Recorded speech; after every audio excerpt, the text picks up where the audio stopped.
आज एक और कहानी हम सुनेंगे। आज हम बात करेंगे धन की शक्ति के बारे में। एक साधु थे और वो जो भी मांग करके लाते थे उसी रूखे सूखे से अपना जीवन यापन करते थे। लेकिन होता क्या था कि वो जब भी कुछ मांग के लाते थे एक चूहा कहीं से आता था और उनका सारा भोजन चट कर जाता था। उन्हें बड़े परेशान। उन्होंने अपने साथी जनों से बात की तो उन्हें सजेस्ट किया, उन्होंने दूसरे जो साधु लोग थे, कि एक काम करो, ऊपर छींका लगा दो, उस पर अपना खाना भोजन आटा जो भी आप लेके आते हो उसको रखो। लेकिन हुआ क्या, चूहा वहाँ से उछला और उसने वहाँ से भी उस भोजन को खा लिया। तो उन्होंने कहा ऐसा कैसे हुआ।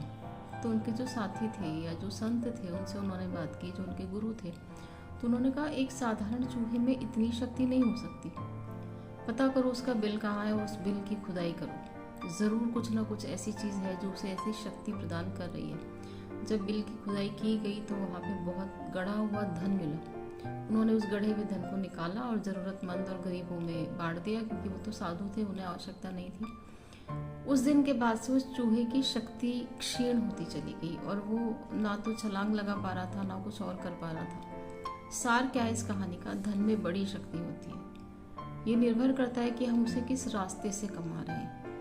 अगर हमारे पास पर्याप्त धन है तो आप देखिए समाज में आपका बड़ा मान होगा। अगर आपकी जेब में धन है, अगर आप बाहर निकले हैं और जेब में पैसा है तो आप चाल बदल जाएगी, है ना। हमारी सोच बदल जाएगी। हम बाहर निकलते हैं तो हमारा कॉन्फिडेंस लेवल वो चेंज हो जाता है। सो धन कमाना बुरी बात नहीं है। कई बार लोग कहते हैं पैसा ही सब कुछ नहीं होता, सच में नहीं होता। लेकिन अगर हम बात करें सादा जीवन और उच्च विचार की, तो उच्च विचार भी हमें तभी आते हैं जब हम कंफर्टेबल होते हैं, जब हम सुविधाजनक तरीके से अपना जीवन जी रहे होते हैं।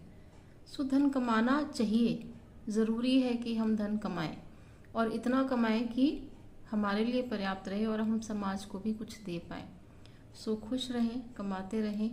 ईश्वर हम सबको हमेशा खुश रखे। राधे राधे, धन्यवाद।